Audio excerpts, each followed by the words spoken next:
What up, party people? This is Chef, New Zealand Murder History Podcast.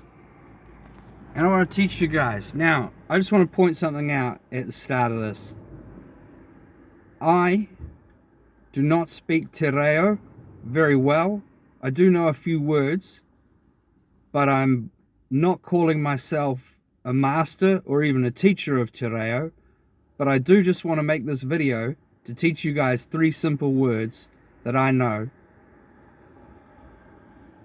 because I find it interesting when I watch TV. I watch Maori TV sometimes, and they'll put words up in the subtitles. They don't correspond. Now here's the thing, not every Maori word has a word in English that corresponds. I've talked about a couple in other videos of mine, like the word taniwha. A taniwha is a monster, but he's not necessarily an evil monster. He's not like a demon out of the Bible or something. A taniwha protects water, and they can be dangerous and fearsome, but they're not evil. So there's one word anyway.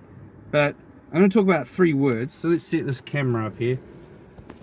3 words I keep seeing on TV that, I just want to correct anyway for anyone who wants to know. So check this out. The first word, waka. A waka is a boat, but it is not a canoe.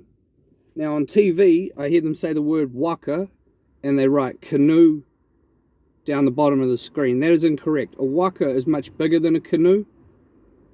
Also, it's a lot more seaworthy than a canoe. I feel like if the Maoris tried to sail to New Zealand in a canoe, they wouldn't have made it. A waka is like it has a carving at the front. I don't know what the name of that carving is, but it obviously means something. You have much more people to sail a waka than you would a canoe. In fact, a waka, if I'm not mistaken, in traditional Maori anyway, not necessarily how things are these days, but back in the day, they would put a small child at the front of the waka to watch the sea, and that was his job. Like when he was growing up, he was just watching the sea. And when he grew up, he would be the one in charge of the waka, and he would know the currents, and I'm not really a nautical kind of dude, but you get what I'm talking about. It's a waka. They're also quite beautiful. Yeah, like I said, they have a carving at the front. They're a slightly different shape than a canoe. They're much bigger and, like I said, much more seaworthy. Anyway, second Maori word I want to talk about, kōrero. A kōrero does not mean to talk. But again, when you're watching Maori TV, it comes up on the bottom of the screen, kōrero, and they write the word talk. I mean, they can't necessarily explain it in subtitles. I'm not criticizing Maori TV or their subtitle writer or whoever. I'm just trying to...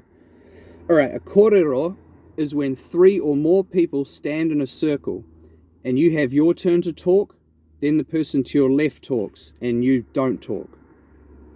When they finish talking, the person to their left talks, and it goes around and around in the circle.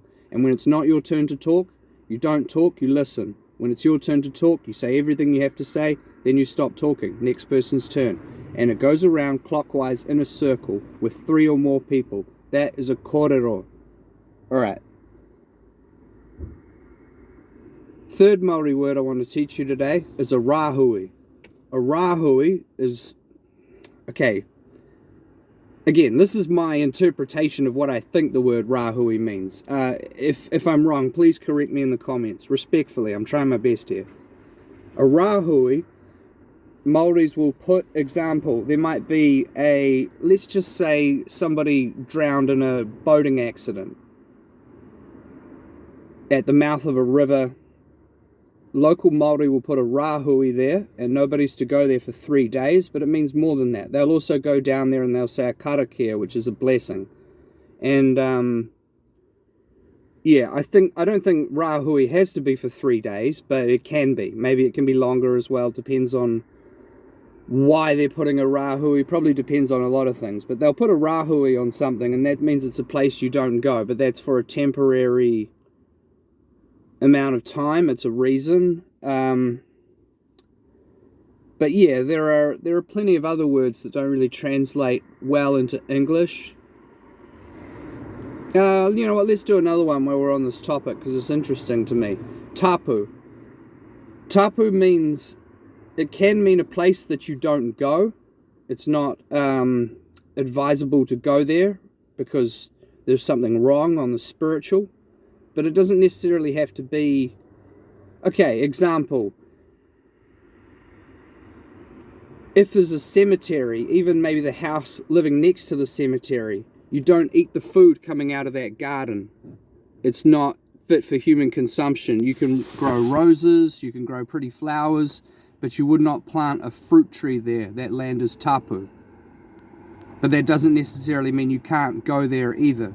But that is another meaning of the word tapu. Like I said, it's doesn't necessarily translate well to English, but yeah. And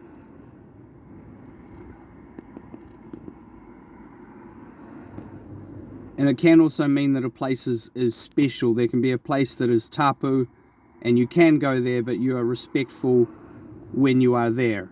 Trying to think of an example here, but anyway, you get the picture. So there's 4 Maori words for you today.